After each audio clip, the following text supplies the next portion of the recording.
नमस्कार विद्यार्थी मित्रांनो, इन्फिनिटी इंजिनिअरिंग अकॅडमीच्या युट्यूब चॅनलवरती मी प्रमोद देशकरी आपणा सर्वांचं स्वागत करतो.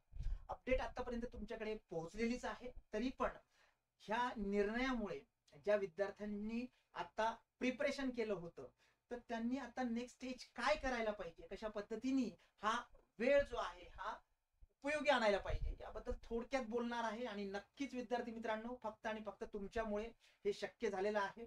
तर जेव्हा विद्यार्थी एकत्र येतात, उभे राहतात, तर त्याचं नक्कीच जे रिझल्ट आहे तो खूप चांगला होतो. विद्यार्थी मित्रांनो, पुणे महानगरपालिकेतर्फे जी 1 डिसेंबरला पीएमसी जेई पदासाठी एक्झाम होणार होती ती पोस्टपोन झालेली आहे आता. आणि त्याचा नवीन तारखा जरी जाहीर झालेल्या नसेल तरी नक्कीच विद्यार्थी मित्रांनो, नजीकच्या काळामध्येच ह्या एक्झाम होण्याचे मॅक्सिमम चान्सेस आहेत. कारण आयबीपीएस ही एक्झाम घेते. आयबीपीएस कडे पुणे महानगरपालिकेची जशी एक्झामिनेशन आहे तशीच महाट्रान्सको असेल, एमजेपी असेल, ह्या सुद्धा एक्झाम त्यांच्याचकडे आहे. त्याच्यामुळे ही सुद्धा गोष्ट महत्वाची लक्षात ठेवावी लागेल. आता अपडेट जसं मी आता सांगितलं तुम्हाला की 1 डिसेंबरला जी होणारी एक्झामिनेशन होती ती विद्यार्थ्यांच्या एकजुटीमुळे आणि विद्यार्थ्यांच्या शांततापूर्ण आंदोलनामुळे पुढे ढकलण्यात आलेली आहे. याच्यामध्ये त्यांनी त्यांच्या वेबसाईट वरती अपडेट येतील असं सांगितलेलं आहे. हे यश खऱ्या अर्थाने विद्यार्थ्यांचं आहे. तर विद्यार्थी मित्रांनो, लक्षात घ्या की हे आंदोलन खूप चांगल्या पद्धतीने तुम्ही केलं. असे आंदोलन करताना शांततापूर्ण मार्ग जो असतो तो तुम्ही अवलंबला.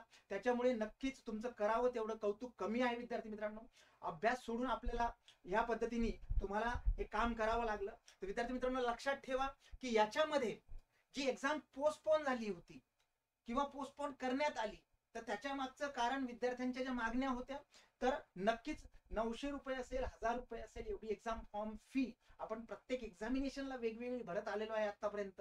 आणि त्याच्यातही आपल्याला तिथे सिलेक्ट करायला 3 ऑप्शन्स दिलेले असतात सेंटर सिलेक्शनचे. आणि आपण ते 3 सिलेक्शन सेंटर असे करतो की जेणेकरून आपल्याला त्रास होऊ नये, जाण्या येण्याला आपल्याला त्रास होऊ नये आणि खर्चिक बाब होऊ नये. अशा अनुषंगाने आपण आपल्या जवळचे सेंटर निवडतो. पण जेव्हा सेंटर आले ते मात्र 400 किलोमीटर, 500 किलोमीटर असे आले. काही विद्यार्थ्यांनी ट्रेनचं बुकिंग मिळालं नव्हतं तर वेळेवरती ट्रेनचं बुकिंग केलं तर डेफिनेटली तुम्हाला तत्काळ मध्ये जावं लागलं. मग त्या ज्या आहेत आणि आता पोस्टपोन झाली परत, म्हणजे विद्यार्थ्यांचं नुकसान. तर ह्या ज्या गोष्टी आहेत विद्यार्थी मित्रांनो, तर या संबंधित ज्या काही विद्यार्थ्यांच्या तक्रारी होत्या तर त्यानुसार त्या अनुषंगाने प्रशासनाने ही बाब लक्षात घेतली आणि एक्झाम सेंटर जे प्रिफर केले होते ते आले नव्हते, ऑथराइज्ड सेंटर नव्हते. हीच बाब बघा WCD ला सुद्धा झाली होती, बरोबर आहे, याच्या अगोदर. तर विद्यार्थी मित्रांनो, हे सुद्धा विद्यार्थ्यांच्या मागण्या होत्या आणि त्या मागण्या मान्य करण्यात आल्या शासनातर्फे, प्रशासनातर्फे. जे महापालिकेचे जे सामान्य प्रशासन विभाग आहे त्यांच्यातर्फे ही नोटीस कालच बजावण्यात आली 27 तारखेला. आणि याच्यामध्ये त्यांनी असं स्पष्ट मेन्शन केलेलं आहे की 1 डिसेंबर 2025 रोजी होणारी जी परीक्षा आहे काही अपरिहार्य कारणास्तव पुढे ढकलण्यात येत आहे. आणि त्याची जी तारीख आहे, जे काही डेट असेल ते ऑथराइज त्यांच्या वेबसाईट वरती म्हणजेच pmc.gov.in याच्यावरती तुम्हाला देण्यात येईल. बऱ्याचदा विद्यार्थी मित्र काही स्पेसिफिकली अशा फेक न्यूजला सुद्धा बळी पडतात. आता लेटेस्ट मध्ये एक मॉफ केलेलं किंवा एडिट केलेलं एक डेट आली होती बघा महाट्रान्सकोची. तर तसं न करता त्यांच्या ऑफिशियल वेबसाईट वरती जाऊनच तुम्ही चेक करत चला, जेणेकरून ती बातमी ऑथेंटिक आहे नाही आहे हे तुम्हाला कळेल. तर विद्यार्थी मित्रांनो, पोस्टपोन तर झालेली आहे. आणि जसं मी आता सांगितलं, आयबीपीएस, एमजेपी असेल, महाट्रान्सको असेल आणि आता परत पीएमसी जेई एक्झामिनेशन. तर एवढं लक्षात ठेवा. बऱ्याचशा विद्यार्थी मित्रांच्या कमेंट्स असतात की सर मग ह्या कधी होणार आहे, काय होणार आहे. तर विद्यार्थी मित्रांनो, ज्या पद्धतीने हे जे शेड्यूल आहे आयबीपीएसचं, तर ते शेड्यूल जे आहे त्या त्या विभागाच्या परीक्षा ज्या होतात त्या विभागाकडनं ग्रीन सिग्नल आल्यानंतर, डेट फायनल झाल्यानंतर ह्या एक्झिक्यूट होतात. मुळातच पीएमसीची ही जाहिरातच 2024 ची आहे. ती पोस्टपोन होत किंवा लेट होत होत आता कुठेतरी ती डेट जाहीर झाली होती. पण त्याच्यामध्ये आपल्याला माहितीये विद्यार्थ्यांना अनंत अडचणींना सामोरे जावं लागलं. त्याच्यामुळे विद्यार्थ्यांनी आंदोलन केलं आणि ती पुढे गेली. पण आता एवढं लक्षात ठेवा की इथून पुढे मिळालेला ती रद्द झालेली नाही. एक्झामिनेशन परीक्षा ही रद्द झालेली नाही. कुठल्या तरी एका न्यूज पेपर मध्ये मे बी तसा शब्द वापरला गेला असेल. ही रद्द झालेली नाही, तर ही पोस्टपोन झालेली आहे. त्याच्यामुळे आपल्याला जो इथून पुढे मिळणारा जो वेळ आहे, ओके, तर तो वेळ फक्त आणि फक्त बोनस वेळ आहे. समजा 1 तारखेला जर परीक्षा असती तर 30 नोव्हेंबरला नक्कीच आपण खूप चांगल्या पद्धतीने सिलेबस टेस्ट असेल, फुल सिलेबस टेस्ट किंवा रिवाइज असेल, फायनल रिव्हिजन असेल, ह्या गोष्टी केल्या असतील. तर नक्कीच आता इथून पुढे असं कन्सिडर करूया की बाबा रे साधारणतः 8 दिवसात जरी एक्झाम झाली तर डेली तुमची तीच ऍक्टिव्हिटी रिपीट व्हायला पाहिजे.